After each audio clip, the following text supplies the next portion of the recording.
First of all, I was going to get this album because it's got Keith Moon on it. Right. I was going to last Keith Moon album. Yes. Yeah. It's the last Keith Moon album, and it's not one of my favorite albums by The Who. Okay, so but I was going to get it, and when Roy said, "Yeah, I'm going to buy this for you," I was going, "God, what a great gift!" Because now I don't have to go out and buy it, first of all. And it would have been probably the last album that I would have picked up by them. Okay. Even the group has discussed this many times that they wish they had never put out the album. Part of it is the production, and I concur wholeheartedly. Too much trying to sound like radio-friendly stuff, and that's not The Who. And so that was my criticism. I listened to it all the way through, and I'll have more to say about the album in a minute, as the album proper. But the transfer, the Half Speed Master, all of that's great. And there are 3 songs on there that are amongst The Who's best stuff. Okay, so I'm not cutting it down. It's just, I think, the weakest of The Who's albums, and even their members seem to concur with that. But here's the special thing that I got that really, I started just super appreciating this gift, Royce, and that's the live material that we'll be discussing. And I'll just give this little tidbit, and then I'll give everybody else a chance to say something, is Keni Jones, for the most part, although Chris could argue this tonight, is the drummer on all these live cuts. There is a couple, or at least one I'm aware of, that Keith Moon was at a Toronto show, Chris, where he's doing the live drumming there. But the rest of it's pretty much Keni Jones, and he's very competent. You got to understand, Keni Jones, hey, man, he's got the same pedigree as Ronnie in the Stones. So he wasn't a lightweight they were bringing up, but in a way he was.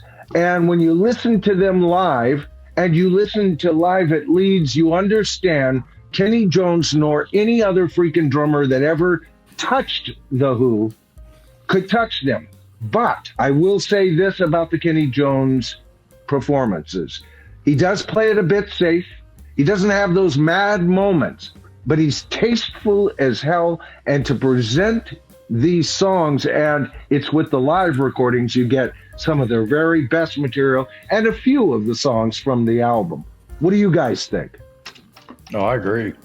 Yeah. Okay. Well, Michael, the more I worked through all of this, the more I realized I became a bigger fan, and this album has many, many great songs that I really enjoy, and I really enjoyed hearing them live as well as on that. Right. And the ones I have, it's not the song material, it's the production and the instrumentation, the orchestrational elements of the album that kind of spoil it for me. It's like they were trying too hard to make AM instead of just FM, that kind of approach. And like I said, Roger said in the past, we shouldn't have released it. We were taking wrong advice and everything like that. So, Royce, if you say there's a plethora of songs here that are great, I agree with you. I just don't like the way some of them. Who Are You is got to be as good as anything on Who's Next. Oh, yeah. Anything. I agree. I agree, Mike. Right. The first time I listened to it, it didn't get it. It didn't really impress me much. But then yesterday I listened to it again, and maybe I was just in a different mood or mindset. Could have been. But I got it, and I liked a lot of it. And then I was listening to the companion disc. I liked some of the way they did with this, and like the Who Are You, the John Glenn's mix.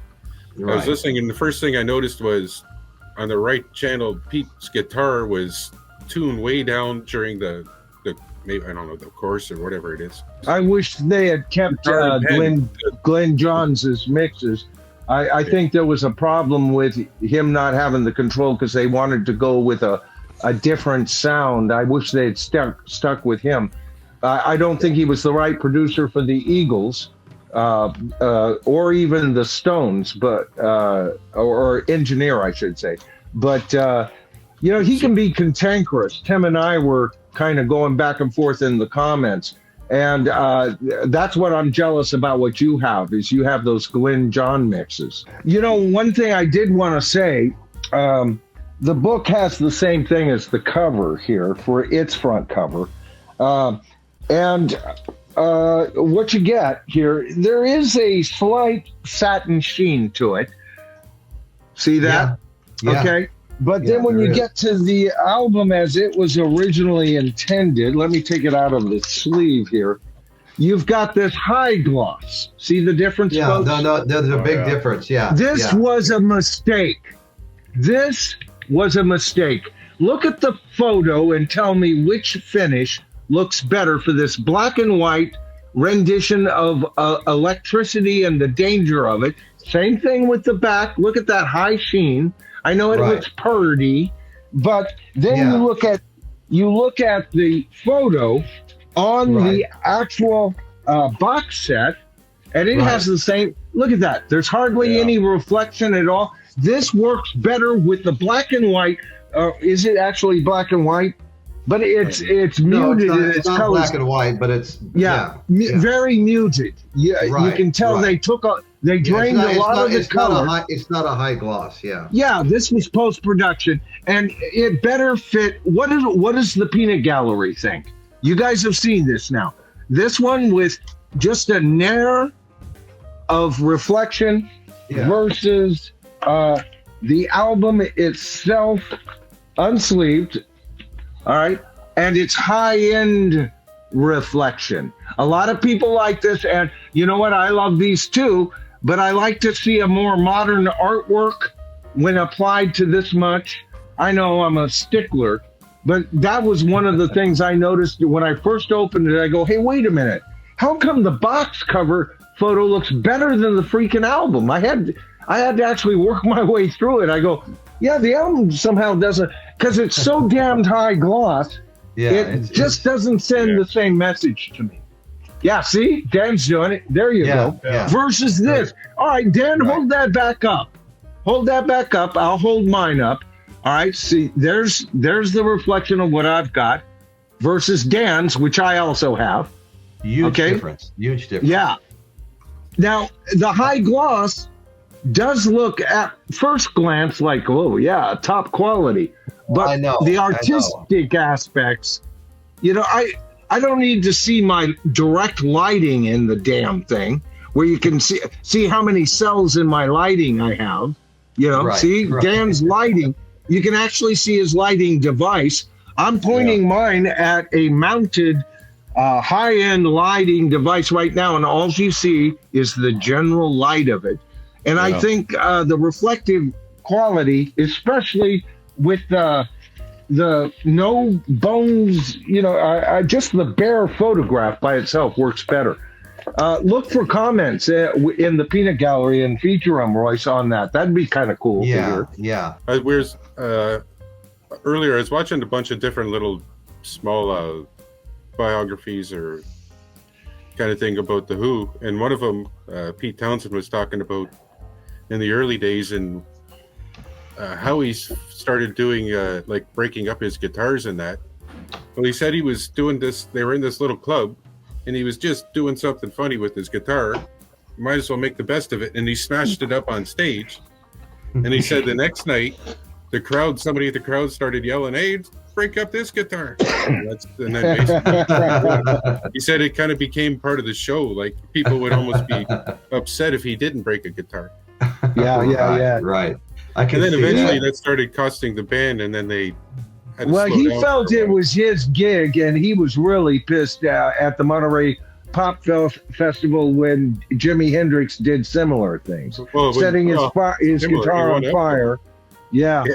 So he thought, hey, dude, that's my gig. Stay away from that. Didn't Keith Moon blow up his his drum set one time? Yeah, and the Smothers brothers. Smothers brothers completely destroyed Pete Townsend's eardrum. Yep.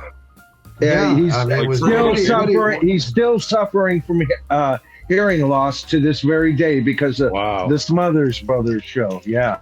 They knew it was coming, but nobody knew that Moon had, put what eight stick dynamite pieces in there or something like that. Totally blew them out of the way. Yeah, no, that was really dangerous what he did. I read about that. Oh, God. Not real smart, but he was crazy anyway, Didn't they get banned from the show? I would assume so, but I don't know. Just like curiosity. I didn't hear whether they were or not. Smothers Brothers show was known for not letting anybody tell them what to do. That's why the early demise, despite the fact that it was super popular, Yeah. I watched it every freaking week. I don't know about you guys, but I did. Yeah. Everybody loved it. Yeah. Yeah. Well, see, I was a fan of theirs when was it Tommy or Dick? It was Tommy comes back as an angel. Oh yeah, I remember that. Yeah. I'd watch that every week. So I went way back to their original TV show. So they had a variety show. I went, oh, cool. And that show was totally anti-establishment, big time. Oh, totally. I really liked the one where the chick would get up and she was a hippie chick. Oh, hi, man. Oh, yeah. I was feeling the vibes from the audience, man. You really, peace and love. And it was supposed to be a one-up, do and die. She was so popular, they started including her little corner in the show, How to bake a Christmas turkey without killing the turkey.